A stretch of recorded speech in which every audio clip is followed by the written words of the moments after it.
लोग असाइलम पनाह लेते हैं, डिसिडेंट्स जो पॉलिटिकल प्रिजनर्स होते हैं वो आके भाग के आते हैं, बरतानिया रहते हैं, काम करने वाले आते हैं। वहाँ पे 9/11 के बाद इमिग्रेंट कम्युनिटी को बहुत ज़्यादा मुश्किलात का सामना करना पड़ा। अगर अदालतें आज़ाद हैं, मेरे ख्याल में किसी भी सोसाइटी को ये फील नहीं होता कि मैं मार्जिनलाइज्ड हूँ। अगर मुकाबला ना हो तो शायद ये ग्रेड श्रेड और ये फर्स्ट पोजीशन, सेकंड पोजीशन या ये सतारा इम्तियाज और हलाले पाकिस्तान ये हो ही ना, क्योंकि ये कंपटीशन ही है जो आपको दूसरों से मुमताज करता है। हम खुली कचहरियां कर रहे हैं, एवरी मंथ पूरी दुनिया से लॉग इन करके जूम के ऊपर आते हैं, अफसरान बैठे होते हैं और वो अपनी बात बताते हैं। तो उनकी सुनवाई होती है? हाँ, हमें कभी किसी ने गालियां नहीं निकाली। एक केस कितने दिनों में या कितने हफ्तों में, कितने महीनों में रिजॉल्व हो जाता है? आइडियली कम से कम मिनिमम टाइम कितना? आइडियली मिनिमम टाइम फ्रेम 6 महीने ही है। पाकिस्तान में जो अदालतें बनी हैं, इस्लामाबाद में भी बनी है, कन्वेंशन हुआ है, ओवरसीज पाकिस्तानियों की आवाज़ सुनी गई है जी। जूम या बाकी चीज़ों के ज़रिए OPF एंड OPC या वजारतें ओवरसीज़ कर रही है। स्किल्ड के लिए टास्क फोर्स बनी है ताकि वो एरिया जहाँ से इलीगल स्मगलिंग हो रही है, ग्रीस या तुर्की या इधर, वहाँ से सेंटर बनाए जाएं, वहाँ से लोग ट्रेन हों, चाहे नर्सेज, चाहे आप equipment handler, chef, drivers, cook, cleaners, तो ये प्लम्बर्स, तो ये अगर लोग डिप्लोमा लेके एक अवेलेबल कमोडिटी बनेंगे, लीगल माइग्रेशन होगी, लोग वहाँ जा काम करेंगे और पैसे भी भेजेंगे, मुल्क वापस भी आ सकेंगे। अस्सलामु अलैकुम, you watching Discover Exclusive and I am your host Sameer Latif. नाजरीन, आज हम एक्सक्लूसिवली इंटरव्यू करने जा रहे हैं बैरिस्टर अमजद मलिक साहब का, जो कि ओवरसीज पाकिस्तानी कमीशन पंजाब के वाइस चेयरपर्सन और मिनिस्टर भी हैं। उन्हें स्टूडियोज में वेलकम करते हैं। अस्सलामु अलैकुम सर, क्या हाल चाल है? वालेकुम सलाम, आई एम परफेक्टली वेल। कानून के शोबे से लेकर फिर ओवरसीज पाकिस्तानियों की क़यादत, ये सफ़र कैसा रहा आपका और स्टार्ट कैसे हुआ? मेरी बेसिक एजुकेशन जो है वो लिटरेचर में है, फिर मैंने लॉ किया बरतानिया से, तो क्योंकि मैं खुद ओवरसीज पाकिस्तानी हूँ तो फिर लॉ आई थिंक ऑटोमेटिकली आप फ्यूचर के बारे में सोचते हैं, केस वर्क करते हैं, केसों के दरमियान में आप पॉलिसीज़ देखते हैं, कानून देखते हैं। फिर क्योंकि हम खुद अपने आप को समझते हैं कि आप डिप्राइव्ड एंड मार्जिनलाइज सोसाइटी से तल्लक रखते हैं, तो फिर आप उनके लिए आवाज़ भी उठाते हैं। तो आप केस करते करते करते आहिस्ता आहिस्ता खुद अपने लिए, अपने हकूक़ के लिए लड़ना शुरू कर देते। तो overseas Pakistani, being an overseas Pakistani, we advocated for overseas Pakistanis and आहिस्ता आहिस्ता उनके लिए काम करते करते हुकूमतों का हिस्सा बनना शुरू हो गए कि हम इनके साथ मिलके ओवरसीज़ के पाकिस्तानियों के लिए आवाज़ उठाएंगे। तो मैं चेयरमैन OPF रहा 2016 से 2018 तक। और इस हुकूमत में मैं फिर ओवरसीज़ पाकिस्तानी कमीशन पंजाब का वाइस चेयरमैन बना और रिसेंटली उन्होंने फिर मुझे मिनिस्टर बनाया। सर, ये तो हो गई आपकी एक प्रैक्टिकल जर्नी, लेकिन अगर मैं ह्यूमैनिटी के तौर पे पूछूं तो आखिर वो कौन सा लम्हा था या कौन सी वो बात थी कि आपको रियलाइजेशन हुई कि मुझे इस तरफ भी तवज्जो देनी चाहिए? देखिए, I was fascinated by Quaid e Azam Mohammad Ali Jinnah and I think the way we obtained Pakistan from English rule, तो it is a fascinating story. तो जब आप बरतानवी राज में पढ़ के और फिर बरतानिया में रह के जब आप देखें कि आपकी इमिग्रेंट कम्युनिटी के क्या प्रॉब्लम्स हैं, yes, true. जब आप उन प्रॉब्लम्स को देखते, स्टूडेंट कम्युनिटी है, लोग असाइलम पनाह लेते हैं, डिसिडेंट्स जो पॉलिटिकल प्रिजनर्स होते हैं वो आके भाग के आते हैं, बरतानिया रहते हैं, काम करने वाले आते हैं, हाई फ्लायर आते हैं, PhDs and doctors and consultants. फिर जब आप उनके बैक होम प्रॉब्लम्स देखते हैं या कंट्री ऑफ ओरिजिन में देखते हैं चीज़ें, और वो बिल्कुल 180 डिग्री के ऊपर डिफरेंट होती हैं। सो वो शख्सी आज़ादियाँ, वो फ्री अदालतें, वो उनके लिए अपने हक़ के लिए लड़ना, देन आप सोचते हैं कि why not in our own country, true, बिल्कुल, and then you want to make changes in your own country. हमने वो जहाँ वहाँ देखा कि वहाँ पे 9/11 के बाद इमिग्रेंट कम्युनिटी को बहुत ज़्यादा मुश्किलात का सामना करना पड़ा। मैंने 2010 में स्टूडेंट्स का केस लड़ा, 10 स्टूडेंट्स थे, उनमें KPK के से ज़्यादा थे जिनको मुल्क बदर किया जा रहा था कि आप मुल्क की सलामती के लिए ख़तरा है, लेकिन उनको चार्ज नहीं किया जा रहा था। हमने उनका केस लड़ा, जीता। उसमें ये था कि अगर अदालतें आज़ाद हैं तो मेरे ख्याल में किसी भी सोसाइटी को ये फील नहीं होता कि मैं मार्जिनलाइज्ड हूँ। सो ये लगा कि इसमें अदालतें हैं।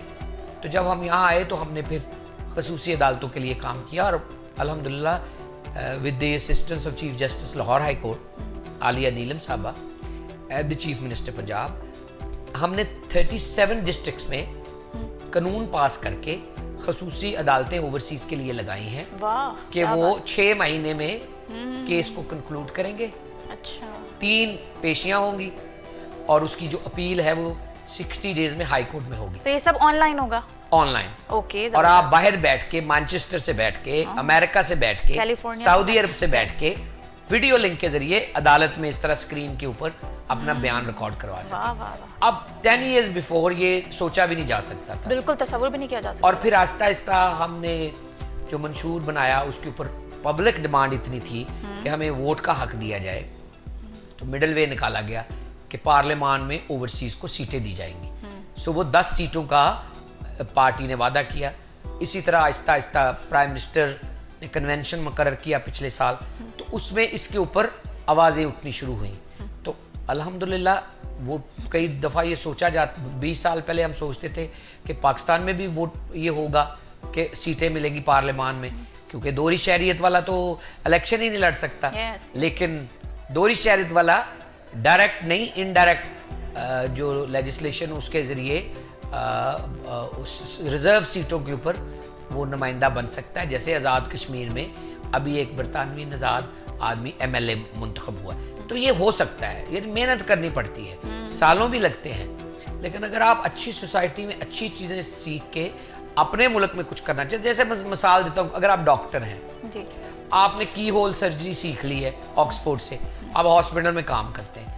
अब पाकिस्तान में अगर कई जगह की होल सर्जरी नहीं होती और आप वहाँ करना चाहते हैं जी, तो you can bring that knowledge. लेकिन सर मुश्किल भी तो बहुत होती है ना, बहुत नया कॉन्सेप्ट होता है, लोगों के लिए नई चीज होती है, एडेप्टेशन उस तरह से नहीं हो रही होती। चैनल के मालिक एक ओवरसीज पाकिस्तानी है, कौन बर्दाश्त करेगा कि एक अमेरिकन नजाद PhD यहाँ आके जी जी जी चैनल वालों को बताए कि घी और बर्फी से निकले और काम की खबर कुछ नया इनोवेशन लाएं, मुल्क के इमेज को बेहतर करें। तो ये होता है, आपका मुकाबला होता है, लेकिन जहाँ मुकाबला होता है वही ब्रिलियंस निकलती है। अगर मुकाबला ना हो तो शायद ये ग्रेड श्रेड और ये फर्स्ट पोजीशन, सेकंड पोजीशन या ये सितारा इम्तियाज और हलाले पाकिस्तान ये हो ही ना, क्योंकि ये कंपटीशन ही है जो आपको दूसरों से मुमताज करता है। तो I think I am giving you interview that is an epitome कि मैं आई लाइक कि आप अच्छी चीज़ों को सपोर्ट प्रमोट करें।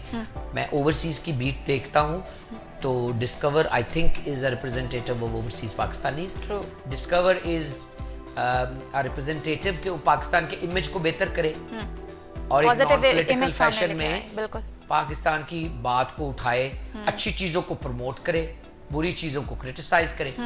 एंड आई थिंक जिस तरह इन्होंने AI को इस्तेमाल करते हुए पाकिस्तान की शनाख्त और पाकिस्तान के लोगों को उजागर किया है, and you take the challenge, you accept the challenge. And आप देख लें, मैंने आपको गिनवाई है कि हमने एनुअल रिपोर्ट शाया करके वेबसाइट पे डाल दी है। हम खुली कचहरियाँ कर रहे हैं एवरी मंथ, पूरी दुनिया से लॉग इन करके जूम के ऊपर आते हैं, अफसरान बैठे होते हैं और वो अपनी बात बताते हैं। तो उनकी सुनवाई होती है? हाँ, हमें कभी किसी ने गालियां नहीं निकाली। एक केस कितने दिनों में या कितने हफ्तों में, कितने महीनों में रिजॉल्व हो जाता है? आइडियली कम से कम मिनिमम टाइम कितना? आइडियली मिनिमम टाइम फ्रेम 6 महीने ही है कि अगर आपको लेट से आपका टेनेंट नहीं निकल रहा जी जी, तो अगर आपने मुतलका DC को भेजा हुआ है, उसको 15-15 दिनों के बाद मीटिंग करनी चाहिए, लेकिन मैक्सिमम 6 महीने में ख़त्म कर देना चाहिए। अच्छा। और अगर वो नहीं जाता तो कोर्ट को मैक्सिमम 6 महीने में ख़त्म कर देना चाहिए। सो साल से आगे नहीं जाना चाहिए। लेकिन हम जब केस ले रहे हैं, चीज़ें सालों से पेंडिंग हैं, 2-2, 2.5 साल से पेंडिंग, हम उसको कट शॉर्ट करके साल की तरफ लेके आ रहे हैं। 6 महीने हमारा टारगेट प्लान है, लेकिन लेट्स से मामला एंड अप इन कोर्ट तो फर्दर 6 मंथ्स के इसमें से निकलना नहीं चाहिए। बरतानिया ने भी 60s के एंड पे वुल्फ रिफॉर्म्स के जरिए जिद्दत लेके आए कि 5 लाख 6 लाख के नीचे के केसेस या छोटे जुर्मानों के केसेस या 6 महीने की सजाओं के केसेस 6 महीने में खत्म होने चाहिए और एक फास्ट ट्रैक रूल होना चाहिए। हाँ, लटकना नहीं और चाहिए। ये एडजर्नमेंट कल्चर नहीं होना चाहिए, ये पेशी पे पेशी पे पेशी, ये हाँ ये जी, कल्चर नहीं होना चाहिए। तारीख देते हैं यहाँ पे तो हमेशा ये हमने कल्चर देखा है। और जो भी आपने करना है स्टेज 2 का कोई कॉन्सेप्ट नहीं है। अच्छा। तो जो आप स्टे ले लें और स्टे 2-2 साल चलता नहीं, स्टे ले लें, वो कह रहे हैं 72 घंटे के अंदर दूसरी पार्टी पेश हो, अपना मुकदमा लड़े, यस या नो हो। Stay only to stop the status quo, कि उतना कि जज फैसला करे। पाकिस्तान में जो अदालतें बनी हैं, इस्लामाबाद में भी बनी है, कन्वेंशन हुआ है, ओवरसीज पाकिस्तानियों की आवाज़ सुनी गई है जी। जूम या बाकी चीज़ों के ज़रिए OPF एंड OPC या वजारतें ओवरसीज़ कर रही है। स्किल्ड के लिए टास्क फोर्स बनी है ताकि वो एरिया जहाँ से इलीगल स्मगलिंग हो रही है, ग्रीस या तुर्की या इधर, वहाँ से सेंटर बनाए जाएं, वहाँ से लोग ट्रेन हों, चाहे नर्सेज, चाहे आप equipment handler, chef, drivers, cook, cleaners, तो ये प्लम्बर्स, तो ये अगर लोग डिप्लोमा लेके एक अवेलेबल कमोडिटी बनेंगे, लीगल माइग्रेशन होगी, लोग वहाँ जा काम करेंगे और पैसे भी भेजेंगे, मुल्क वापस भी आ सकेंगे। और वो जो इलीगल माइग्रेशन के जरिए जान का खतरा, ये बोटें उल्ट जाती हैं, यूनान में किश्ती के जरिए कितने लोग लगा के चले जाते और ये हैं डंकी वाला, तो ये डिस्करेजमेंट होगी ये डंकी वाला, क्योंकि उन इलाकों में मंडी बहाउद्दीन, खारियाँ, गुजरात, यहाँ से सैकड़ों की तादाद में लोग जाते हैं और वो जो चल रहा है रूट, उसी के जरिए वो बार बार डसे जाते हैं। ये इसका एंटीडोट है कि आप उनको ट्रेन करें, उनके ऊपर इन्वेस्ट करें और वो ट्रेन करके मुल्क से बाहर जाएं, ज़रे मुबादला भी लेके आएँ, लेकिन साथ साथ लीगल माइग्रेशन भी प्रमोट करें। ओवरसीज पाकिस्तानियों को वैसे पाकिस्तान में क्या क्या इश्यूज फेस करने पड़ते हैं? एक्सट्रीम केसेस आपने आज तक कौन से देखे हैं? एक तो आपने घर लिया तो उसके ऊपर कब्जा हो गया। अब जिसने कब्जा किया है उसने लोकल लैंड माफिया के साथ हाथ मिला के कब्जा किया है। yes. सारा सिस्टम उसको सपोर्ट करता है उस बंदे को, क्योंकि उसने हर जगह हाँ जी, पैसे दिए हैं, रिश्वत दी है, कोई मिला हुआ है, रेवेन्यू अफसर मिला हुआ है, तहसीलदार मिला हुआ है, MPA मिला हुआ है। और वो जो बाहर वाला आदमी है वो छुट्टी के ऊपर 30 दिन में आता है, वो लड़ नहीं सकता। ये सबसे बड़ा मसला है। वो उसको पुट ऑफ करते हैं कि ये अपनी ज़मीन औने पौने बेच के, उन्हीं को बेच के जिन्होंने कब्जा किया है या जिन्होंने फ्रॉड किया है या जिन्होंने फोर्जरी की है, उन्हीं को बेच के वो चला जाए। और हाथ ये सबसे बड़ा है। सर, इस तरह के जो इश्यूज ओवरसीज पाकिस्तानियों को फेस करने पड़ते हैं, उसके लिए कमीशन और आपने क्या सिक्योर करने के लिए या गाइडलाइन देने के लिए क्या स्टेप्स लिए हैं? देखिए, मौजूदा हुकूमत में जो कन्वेंशन हुआ था उसमें 16 नुकाती एजेंडा प्राइम मिनिस्टर ने अप्रूव किया था, उसके ऊपर अमल हो रहा है।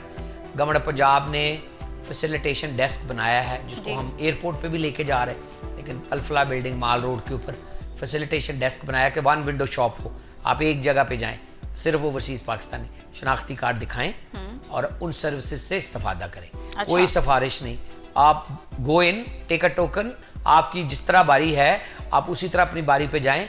नाइको कार्ड रिन्यू करवाना है तो करवा लें, शनाख्ती कार्ड। okay. आपने अपनी प्रॉपर्टी की लेनी है कॉपी ऑफ रजिस्ट्रेशन, फर्द की कॉपी लेनी, 600 रुपये दें तो ले लें। खिदमत मरकज़ की तमाम सहूलियात है। आपने पुलिस की कोई भी सर्विस लेनी है तो पुलिस अफसर बैठा है, आप उससे वो सर्विस ले लें। तो लंबी लाइनों में तो नहीं लगना पड़ता? नहीं, आप बस वेटिंग रूम में वेट करते हैं, आपको अपनी बारी के ऊपर आप इंतजार करना पड़ेगा, आप आराम से उन सर्विसेज से इस्तेफादा कर लेते हैं।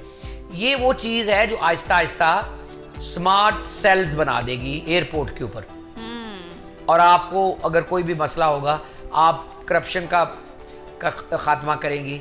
आपका ये सामान खोल के कस्टम्स वाले पैसे मांगते हैं, ये वो सेल उसको देखेंगे कि आपके पास फ़ोन है, आप उसी वक्त शिकायत करेंगी, साथ वीडियो लगा देंगी कि ये देखें मुझसे पैसे मांग रहा है। We cover 37+ districts. आप OPF में रिपोर्ट कर सकते हैं, प्राइम मिनिस्टर विजिलेंस सेल है वहाँ। आपका वो KPK, Sindh, Balochistan, Gilgit and Azad Kashmir cover करता है, पूरी दुनिया की एम्बेसियां कवर करता है। तो यानी आप उसको छोड़े ना, और अगर आपके वीडियो एविडेंस है तो अपलोड कर दें। अब मुझे ये बताइए कि आपके चार्ज संभालने के बाद फौरी जो शिकायत होती है, वो जब मौसूल होती है, उसके हल के लिए कमीशन में किस तरह की इस्लाहात की गई हैं, किस तरह के स्टेप्स लिए गए हैं? देखिए, हमारे पास एक कमीशन में 8-10 सीनियर अफसरान हैं। ठीक है। एक कमिश्नर है जो चीफ एग्जीक्यूटिव है, 20 से 21 ग्रेड की, खातून है हमारा इकराम, उन्होंने इस्टेब्लिशमेंट विंग में काफ़ी काम किया है। सीनियर सिविल सर्विस है, एक डीजी हैं, डायरेक्टर जनरल हैं अहमद नाइक साहब, 2-3 जगह डीसी रहे हैं। फिर हमारे पास रेवेन्यू ऑफिसर है शुएब नसवाना साहब, वो भी 2-3 जगह डीसी रहे हैं। हमारे आईटी का एक जो डायरेक्टर है जो आईटी को देखता है, ताकि आप शिकायत करें तो हमारा पोर्टल आपकी शिकायत को तेज़ी से अफसरान तक पहुँचाए, तेज़ी से वो आगे डीसी को पहुँचाएँ। हमारे पास लीगल अफसरान हैं, लीगल डायरेक्टर लॉ है, डायरेक्टर प्रोसिक्यूशन है, ताकि पुलिस में जो आपके खिलाफ काम हो रहा है उसमें मदद हो सके, ताकि जो लॉ में आप केस कर रही हैं उसके ऊपर मदद हो सके। फिर इसके अलावा हमारे पास कोई जो फोकल पर्सन है तमाम ज़िलों में, तो हम कोशिश करते हैं कि आपकी शिकायत को तेज़ी से 7-8 दिन के अंदर अंदर मुतल्लिका ज़िले में भेज दें जी। और अगर पुलिस की शिकायत है तो हमारे पास एसपी रैंक का अफसर है, वो जो देखता है आपकी मदद करता है, ताकि पुलिस आपके साथ ताउन करे, इन्वेस्टिगेशन फेयर हो और दूध का दूध पानी का पानी हो। किसी भी जगह के ऊपर अगर आपको समझ ना आए या लगे कि हमारे साथ मिसकैरेज ऑफ जस्टिस हो रहा है, तो अब खुसूसी अदालतें लग चुकी हैं।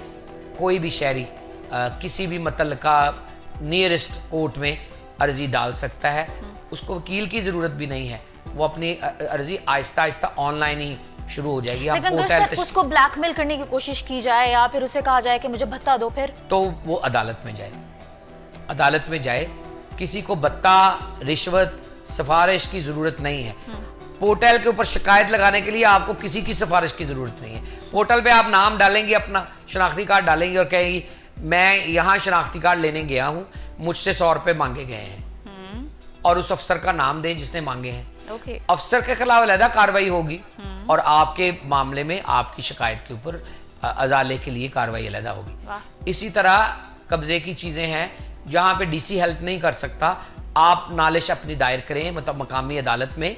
अदालत 6 महीने में उसको जो है पाबंद है बाय लॉ कि वो उसको खत्म करें, रिजॉल्व करने की कोशिश करें। अगर आप ये 6 महीने वाला साइकिल पूरा करना शुरू कर दें जी, बिलीव यू मी, आपके लोग आपके मुल्क में अभी तो 38 बिलियन बेचते हैं, मैं यहाँ कह के जा रहा हूँ कि ये फिगर 100 बिलियन क्रॉस कर जाएगा। आप उनको सिर्फ ये अश्योरेंस दे दें कि हमें इंसाफ मिलेगा। बिल्कुल सही। अच्छा सर, डेली जो शिकायत मौसूल होती हैं उसमें से कितनी फीसद जो शिकायत हैं वो कामयाबी से रिजॉल्व हो जाती हैं? देखिए, हमने कोई 42 to 43,000 शिकायत अब तक रिसीव की हैं। कितने अरसे में? इसमें ये महकमा बने 10 से 12 साल हुए हैं। अच्छा। 43,000 जो रजिस्टर्ड शिकायत, ये वो नहीं है जो शिफ्ट नहीं हुई, जो रिजेक्ट हो गई या जो बनती नहीं है, वो अलहदा है। और हम कोई 35 से 37 हज़ार शिकायत हम रिजॉल्व कर चुके हैं और कोई 10,000 आउटस्टैंडिंग हैं। और 10,000 को अगर आप डिवाइड करें कि 41 ज़िले हैं पंजाब में, तो फिगर थोड़ा है। सो इसका मतलब है कि अंडर रिपोर्टिंग है, यानी लोग कम शिकायत लगाते हैं। सर, सवाल करने का मकसद मेरा ये है कि कोई स्पेसिफिक ऐप, पोर्टल या फिर हेल्पलाइन इंट्रोड्यूस की गई है? पोर्टल है, आप opcpunjab.government.pk पे जाए और पूरा एक वेबसाइट और पोर्टल मौजूद है। शिकायत का अलहदा निज़ाम है, इंफॉर्मेशन का अलहदा निज़ाम है, बेसिक इंफॉर्मेशन भी मौजूद है, how to complain, what's the process, क्या होगा, व्हाट डू यू एक्सपेक्ट, और जो लेटेस्ट चीज़ें पाकिस्तान में हो रही होती हैं, लीडरशिप मैसेजेस, पार्लियामेंट्री, कोई legislation affecting overseas Pakistanis, any news जो पाकिस्तानियों को या ओवरसीज़ पाकिस्तानियों को अफेक्ट करती है, वो भी साथ साथ चल रही होती है। फिर डिफरेंट ग्रुप्स में आप काम कर रहे होते हैं। एशिया का ग्रुप अलग है, यूरोप का अलग है, साउथ एशिया का, हांगकॉन्ग, चाइना, मलेशिया, थाईलैंड वो अलग है, और ऑस्ट्रेलिया, अमेरिका, कनाडा का अलग है। तो आप डिफरेंट ग्रुप्स में डील कर रहे होते हैं। जूम मीटिंग में 40 से ज़्यादा मुल्कों के लोग आते हैं।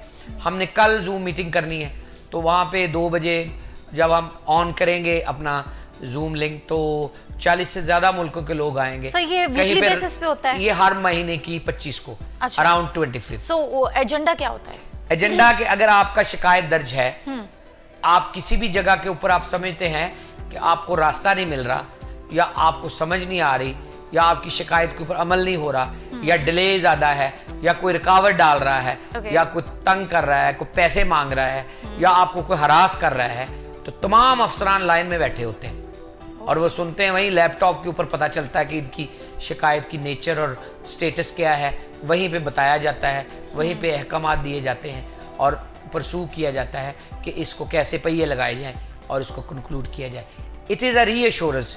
आधी बात तो ये हल हो जाती है कि बंदे को सुन लिया जाए।